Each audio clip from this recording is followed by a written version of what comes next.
When your business depends on Microsoft Access, stability is more important than shiny new features. Welcome to another Tech Help video brought to you by Access Learning Zone. I'm your instructor, Richard Rost. If your Microsoft Access database runs your business, manages your customers, tracks your inventory, or does anything else you simply can't afford to have break in the middle of the workday, then your PC is mission critical. Today we're going to talk about a recent Office update that caught a lot of Access developers by surprise, why it happened, and how you can decide which update channel is right for your production machines. I read an article this morning that I thought was not only important enough to share with everybody, but to actually make a video about. And full credit to bringing this to everyone's attention goes to Carl and the whole team over at Access Forever. And if you're serious about Microsoft Access, Access Forever is one of those websites you should absolutely have bookmarked. And you should definitely subscribe to their email updates. I do. Between Access Forever and the official Microsoft Access blog, those are the first places I go whenever there's important Access news. Anyways, Carl just published an article called Guinea Pigs in the Current Channel. Isn't that a cute little guinea pigs there? I love that. And anyways, it sheds light on something that a lot of us in the Access community either didn't know or at least didn't fully appreciate. And I'll put a link to this down below. Of course, you guys should take a few minutes and read this. But in a nutshell, if you develop Microsoft Access databases or your business depends on Access running reliably every day, this is definitely something you should know. So let's talk about what happened. Earlier this month, users started reporting that Microsoft Access had suddenly become painfully slow. VBA code that normally ran instantly was taking several seconds. And y'all know that when you're used to a button running instantly and now it's taking a few seconds, something's not right. Forms are opening slowly. Applications that had worked perfectly for years suddenly felt sluggish. All the reports pointed to Microsoft 365 version 2506, and there's the build number, 18925.20138. Now, at first, everyone assumed this only affected Microsoft's insider preview channels, and that makes perfect sense. The beta channel exists specifically for testing new features. I did a video on this a little while ago. If you want to play with the new features before they're fully released, you can install the beta channel. And there's also a current channel preview that exists for testing release candidates before they're released to everyone else. Now, the Access team responded quickly, identified the problem, and released a fixed. Problem solved. Or so everyone thought. Then people started posting comments that didn't make sense. They said, well, I'm on the regular current channel. I'm not running preview. And they have the exact same build number. Now, naturally, most of us assumed they had accidentally joined one of the preview channels. But according to Carl's article, after discussions with Microsoft, they learned something surprising. Microsoft intentionally sends release candidate builds to a small percentage of users on the regular current channel as part of their production validation process. And this isn't the beta channel. This isn't even the current channel preview. This is Microsoft's regular production current channel. In other words, the one most people are using. Now, from Microsoft's point of view, this makes a lot of sense. Before rolling out an update to millions of Office users around the world, they want to validate those release candidates across a huge variety of real-world hardware, drivers, Windows versions, antivirus software, add-in printers, all that stuff, right? Every weird combination of software people manage to install on their computers, and I've seen a lot of weird stuff. There's simply no lab in the world that can reproduce all of those combinations. So validating a release candidate with a small percentage of production users helps Microsoft catch issues that might otherwise slip through the cracks. And that's honestly a reasonable engineering decision. I don't think there's anything sneaky or malicious about it. I just don't think many Access developers realized it was happening. I certainly didn't. And I can understand why some businesses would rather not have their production computers participating in that validation process. So apparently some of us have been volunteering for guinea pig duty without ever filling out the application. Now, why does this matter? Well, if your business depends on Microsoft Access every day, right? If your accounting system runs on Access, your inventory system runs on Access, your customer management system runs on Access, or if you're running a small business and recording Access training videos like I am, you probably value stability more than getting new features the day they come out. If your Access database goes down and all your people in your front office and in your warehouse and all that, they're all sitting around twiddling their thumbs because they can't get into the system, well, you're losing money. Now, personally, I don't mind Microsoft testing upcoming releases. Somebody has to. I just rather those tests happen on a machine that I've designated for testing, not necessarily the production computer my business depends on every day.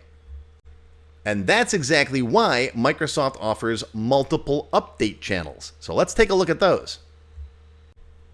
All right, first off, we got the current channel. This is the default for most Microsoft 365 users. You receive new features as soon as Microsoft releases them. Updates can happen several times each month. It's still Microsoft's production channel, so it's perfectly safe for most users. But as we've now learned, however, Microsoft may temporarily use a small percentage of current channel systems to validate release candidates before a wider rollout. Then we've got the current channel preview. This is for people who intentionally want early access to upcoming releases. You'll receive updates sooner, but you'll also encounter more bugs. Great for testing, but not something I'd recommend on your primary production machines. Then we got the beta channel, and again, I've done a video on this one earlier. This is the bleeding edge, the brand new features, the brand new bugs. Sometimes features that never make it into production. So unless you're actively testing Office and you want to play with those new features, I would stay away from beta. And finally, we've got the monthly enterprise channel. This is the one that I'd seriously recommend for most businesses running production access applications. Updates arrive once each month, normally on the second Tuesday, better known as Patch Tuesday. They've had a little more time to mature before reaching your computer. Now, according to Microsoft's documentation, this channel isn't used for the same production validation process. So if your database runs your business, and if downtime costs you money, or if your database is going up to the International Space Station and is absolutely mission critical, then the monthly enterprise is probably what you want to have installed.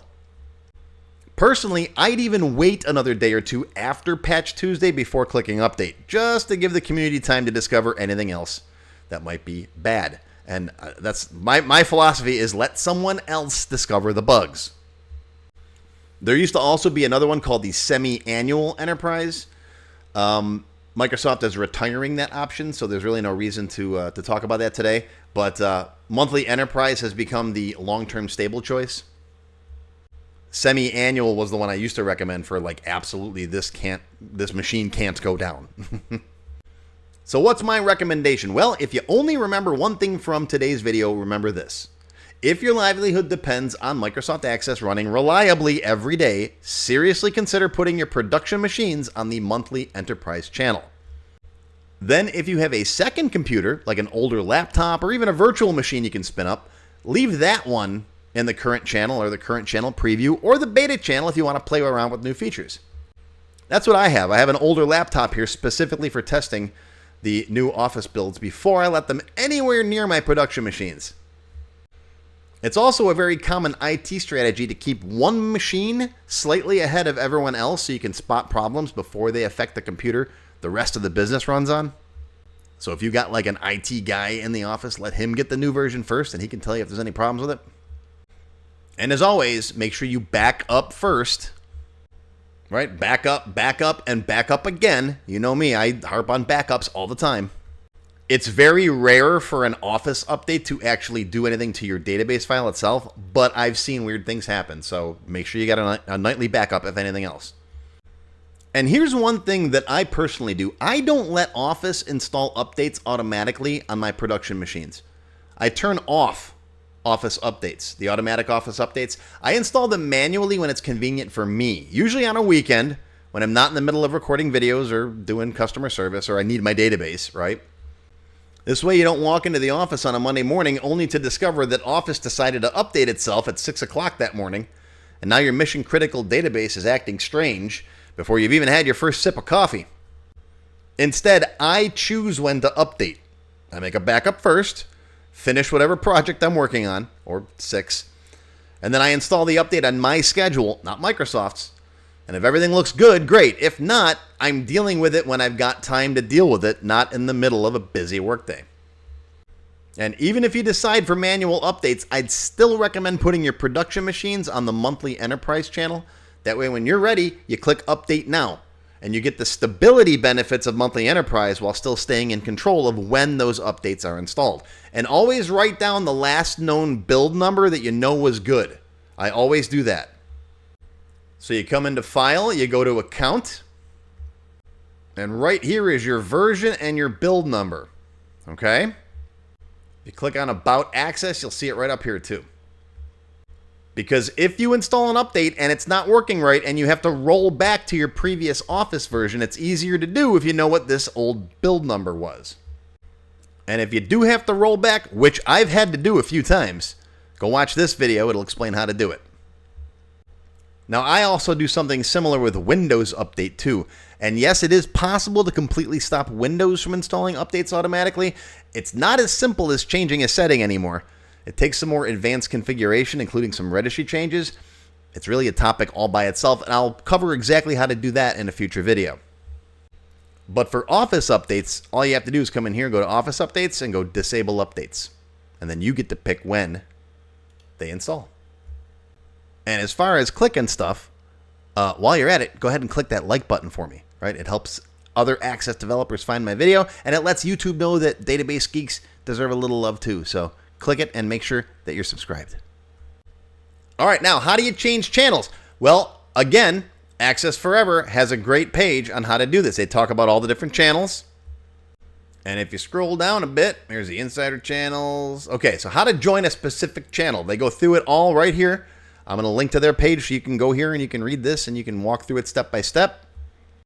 Method 1, if you've got a personal or family Microsoft 365 subscription, Office includes an insider button, right there, a little insider button, that lets you join the preview channels. Most business users won't have this. Method 2, they provide a registry file that adds an update channel button directly inside of Office. Personally, I really like this method. You just download this little guy and run it, and then you'll get an update channel button. And you can pick your channel, and if you want to change it later, it's easy to do it. For most individual users, this is probably the method I'd recommend. It's super easy to do. You just grab this file off their website. And you get this cool little menu here. Method 3, there's also a registry command. There it is right there. You can put that in your registry if you're comfortable doing that. If you break something, don't talk to me. Sorry, I don't know anything about it. But this method is best if you're scripting deployments. If you know how to do that, then there you go. There's also an Office deployment tool where you can set up a little XML file. This is Microsoft's official deployment method, and it's especially useful for IT administrators deploying Office across multiple computers. For most home and small business users, this is probably more work than necessary. And they've got explanations of all the different parameters here, the current ID channels to use there. Long list of product IDs. There's also, if you're managing dozens or hundreds of PCs, Microsoft also supports changing update channels through group policy. And again, the Access Forever guys got some links here. There's also one more method I found. Open an elevated command prompt and then navigate to the Click to Run folder. Right, CD to the Click to Run folder. It's usually that. It could be different on your system. And then there's two commands that you run. The Office C2R client.exe. The first command changes to the monthly enterprise, and then the second command checks for updates immediately, so you don't have to wait for Office to notice the change later. And I thought that was a neat little trick worth sharing. So some final thoughts. This video isn't meant as a criticism of the Microsoft Access team. Quite the opposite.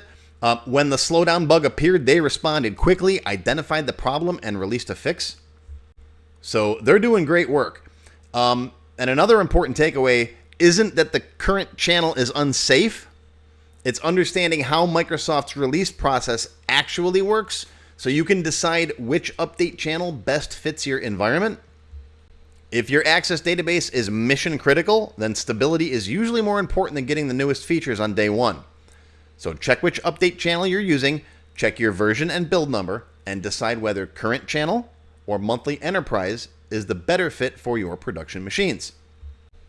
And this is also another reminder that Microsoft Access is alive and well. In fact, just a few minutes before I recorded this video, I received an email that the latest beta channel build adds support for linking child and master fields in combo boxes and list boxes. That's going to be an awesome feature. That means we're getting built-in cascading controls, even on continuous forms, without writing VBA code. They demoed this at Access Day and at the MVP Summit, and I'm super excited for it. And I'll definitely do a future Tech Help video on it once it's out of beta. So the A team is doing some great work. We got form zooming. We got large form support. We're getting cascading combo boxes. So 2026 is a good year for Access so far. Thanks again to Carl and everyone over at Access Forever for digging into this and sharing it with the Access community so quickly. Be sure to check out their articles. I've linked to them down below. And of course, if you'd like to learn more about Microsoft Access, visit my website where you'll find hundreds of free lessons covering everything from beginner topics all the way through advanced VBA, SQL Server integration, and professional application development. But that's enough about me. All right, so before we wrap up, remember this. If your Microsoft Access database is mission critical, consider putting your production machine on the monthly enterprise channel, keep a second PC for testing new releases, and install Office updates on your schedule after making a backup. That gives you the best balance between stability and staying current. If you found today's video helpful, post a comment down below and let me know which update channel you're using and whether you think that you're going to switch after watching this video. I know I am. But that's going to be your Tech Help video for today, brought to you by Access Learning Zone. I hope you learned something. Live long and prosper, my friends. I'll see you next time. If you enjoyed this video, hit that thumbs up button right now and give me a like. Also, be sure to subscribe to my channel, which is completely free, and make sure you click that bell icon and select all to receive notifications whenever I post a new video. If you're new to Microsoft Access, check out my Access Beginner Level 1 course. It's over 4 hours long and it covers all the basics like tables, queries, forms, and reports. It's a great place to start, and it's also completely free. Members of my channel get extended cut videos, sample databases, access to my code vault, and full training classes every month. Click the join button for details. Thanks for watching. I'm Richard Rost with AccessLearningZone.com. Live long and prosper, my friends. I'll see you next time.